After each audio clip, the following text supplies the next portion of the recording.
प्रणाम, नमस्कार, वंदे मातरम। मैं गजेंद्र प्रसाद मधुबनी से आपका भाई, और आज फिर आपसे मिलकर बहुत ही अच्छा लगता है। आज बातें होंगी लगभग 30-35 साल पुरानी। जी हाँ, साहब श्री का चर्चा मैं सुन रहा था, बहुत अच्छा लगा।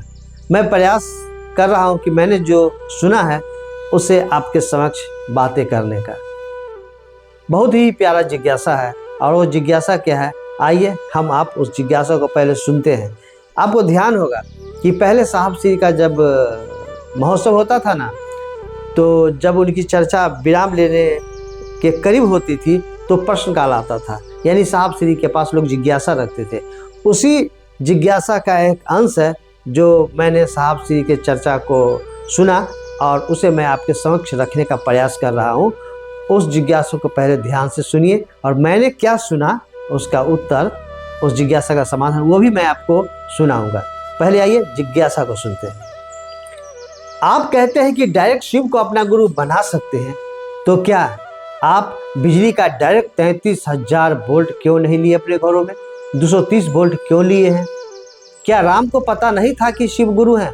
वह अन्य को गुरु क्यों बनाए? ये जिज्ञासा किसी भाई का था जो मंच पर लिख कर भेजे थे। अब साहब श्री क्या कहते हैं इस विषय पर, सो सुनिए। इस जिज्ञासा पर साहब श्री कहे हैं कि मैं तो नहीं बता सकता कि उस समय क्या हुआ होगा, लेकिन हम लोग का जीवन तो डायरेक्ट शिव की दया से ही चलता है। बीच में किसी की मध्यस्थता नहीं है। हमारे आपके जीवन पर सीधा नियंत्रण ईश्वर का ही है। कोई है बीच में हम लोग का मददगार? कोई नहीं है। घटनाएं हमारे साथ अच्छी बुरी घट जाती है, हम कुछ नहीं कर पाते। जब सीधा नियंत्रण ईश्वर का है तो डायरेक्ट हम ईश्वर यानी महादेव को ही गुरु क्यों नहीं बना सकते? साहब श्री सीधा प्रश्न हम सभी को कर रहे हैं। राम के विषय में तो हमें उतना पता नहीं, वह क्यों इस संसार में आए थे, क्या उद्देश्य था उनका, इसी विषय पर हम आपसे बात नहीं कर पाएंगे अभी। भगवान श्री कृष्ण ही आए थे और अपना काम करके इस दुनिया से चले गए। गुरु का काम न भगवान राम करने आए थे, ना श्री कृष्ण। श्री कृष्ण ने कहा था कि इस संसार में जब जब धर्म की हानि होगी तब तब मैं साधु की रक्षा के लिए आऊंगा, दुष्टों का विनाश करने के लिए मैं आऊंगा। राम ने भी इस सृष्टि के रक्षा के लिए आए थे। जो जिस काम के लिए आए थे उस काम को किया। वह ज्ञान देने तो आए नहीं थे, गुरु बनने तो आए नहीं थे। साहब श्री कहते हैं कि मैं एडीएम हूं, मैं भी बीए से अधिक पढ़ा हूं, मैं बीए पास हूं, लेकिन ज्ञान देने का काम मैं नहीं करता। शिक्षक तो मैं हूं नहीं जो बच्चों को पढ़ाऊंगा, ज्ञान दूंगा। ईश्वर के रूप में बहुत सारे लोग आए और अपना काम करके इस धरती से चले गए। जो ज्ञान देने का काम करेगा वह ज्ञान की बात बोलेगा। राम और कृष्ण तो ज्ञान देने इस संसार में आए नहीं थे। उन्होंने तो गुरु का काम किया नहीं इस धरती पर। जैसा कि हमारा बहुत सारा धार्मिक ग्रंथ, हमारी पुस्तकें बोलती है, ईश्वर का हम पर सीधा नियंत्रण है। मूल गुरु तो ईश्वर ही है, और उनको सीधे गुरु बनाया जा सकता है। हमें अपनी खुशियों के लिए सीधा महादेव से जो कहना होता है कहते हैं, बीच में कहाँ कोई आता है। आगे साहब श्री कहते हैं कि मैं ज्योतिष विज्ञान भी कुछ कुछ पढ़ा हूँ। जब कोई बहुत बड़ी दिक्कत में फंसता है, दिक्कत में होता है, जब कोई कुंडली में कोई दिक्कत योग चल रहा होता है, थोड़ी बहुत गड़बड़ी होती है, तो हम लोग कुछ क्रिया बता देते हैं।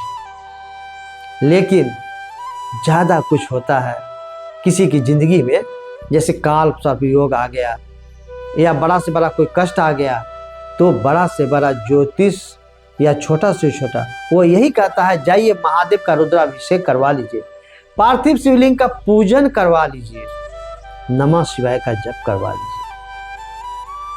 यानी कि ज्योतिष भी चाहे छोटा हो या बड़ा हो, ज्योतिष भी कहता है सीधा आप महादेव की शरण में जाइए, उनकी पूजा करवाइए, क्योंकि वही आपकी जान को बचा सकते हैं। कोई दूसरा कुछ भी नहीं कर सकता।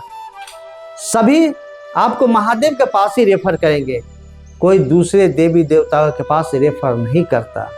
सीधा महादेव के पास ही भेजता है, या कहेगा बनारस चले जाइए, वहाँ महादेव का रुद्राभिषेक करवा लीजिए, या घर पर ही पंडित को बुला करके रुद्राभिषेक नमः शिवाय का जप करवा लीजिए। ये सारी बातें साहब श्री से मैंने सुना है, वही मैं यहाँ बोल रहा हूँ। यानी सभी जगह सभी लोग शिव के पास ही रेफर करते हैं। हम सभी भी मंदिरों में शिव के पास अपनी इच्छाएं, अपनी कामनाएं लेकर जाते हैं और उनसे मांगते हैं। तो क्या अब भी आपको लगता है कि बीच में किसी की जरूरत है? साहब श्री कहते हैं, मुझे तो नहीं लगता बीच में किसी की जरूरत है। आप यानी हम सभी, आप सीधा महादेव से संपर्क कर सकते हैं।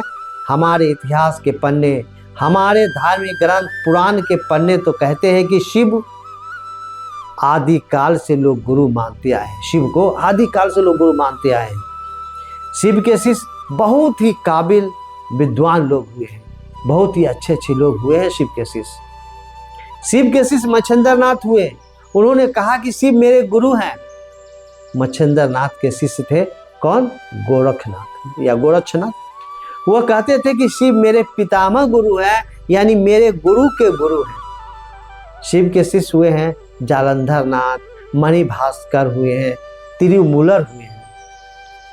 सोचिए तो, जब सृष्टि बनी होगी तो कौन सा आदमी गुरु बना होगा? कहा जाता है कि वेद तो ईश्वर की वाणी है। इसे आदमी की वाणी नहीं कहा जाता, इसे वेद की वाणी कहा जाता है। शुरू से तो लोग डायरेक्ट ईश्वर से ही जुड़े, बाद में आकर बीच में कोई आ गया, लेकिन ध्यान देंगे तो पहले से ही लोग डायरेक्ट उस परमात्मा शिव से जुड़े हुए। और जहाँ तक वोल्टेज की बात है तो लोगों का डायरेक्ट परमात्मा की दया मिल रही है, लोगों को डायरेक्ट परमात्मा की दया मिल रही है, तभी तो हम लोग जिंदा हैं। परमात्मा की दया से ही हम सभी को सांस मिल रही है, बीच में कोई माध्यम नहीं है। यदि उनकी दया यानी सांस कट जाएगी तो हम लोग इस दुनिया से विदा हो जाएंगे, यानी वहाँ से जो वोल्टेज आ रहा है उसी पे हम लोग जिंदा हैं। इसलिए डायरेक्ट हम सभी शिव को अपना गुरु बना सकते हैं। किसी देवी देवता ने ऐसा नहीं किया, वह जिस काम से आए करके चले गए, इस पर हमारा आपका कोई नियंत्रण तो है ही नहीं। इस विषय पर आप डायरेक्ट, जी हाँ, डायरेक्ट साहब श्री की वाणी सुनना चाहते हैं, वीडियो देखना चाहते हैं, तो हमारे चैनल शिव कार संस्कृति पर आप जाइए। शायद कुछ ही दिन पहले यानी 14 मई को मैं इस वीडियो को अपलोड किया हूँ अपने YouTube चैनल शिव कार संस्कृति पर। स्क्रीन पर आप उस वीडियो का थंबनेल देख रहे हैं, वहाँ जाकर आप पूरी वीडियो साहब श्री के श्री मुख से सुन सकते हैं। मैंने जो बोला है ना, साहब श्री की बात सुनकर यहाँ मैं बोलने का प्रयास किया हूँ, क्योंकि हमें भी तो बताना है कि शिव मेरे गुरु हैं, अपने गुरु की बातें करना है।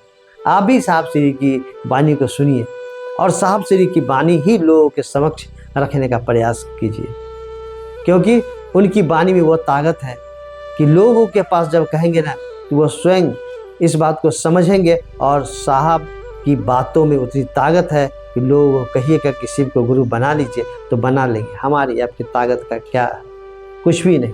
जो कुछ है साहब श्री के कारण ही आज शिव गुरु की शिष्टता हम लोग के बीच पनप रही है। तो मेरे प्यारे भाइयों एवं बहनों, साहब श्री जितना कहे हैं ना, उसी को पूरा करने में अपना दिमाग लगाना है।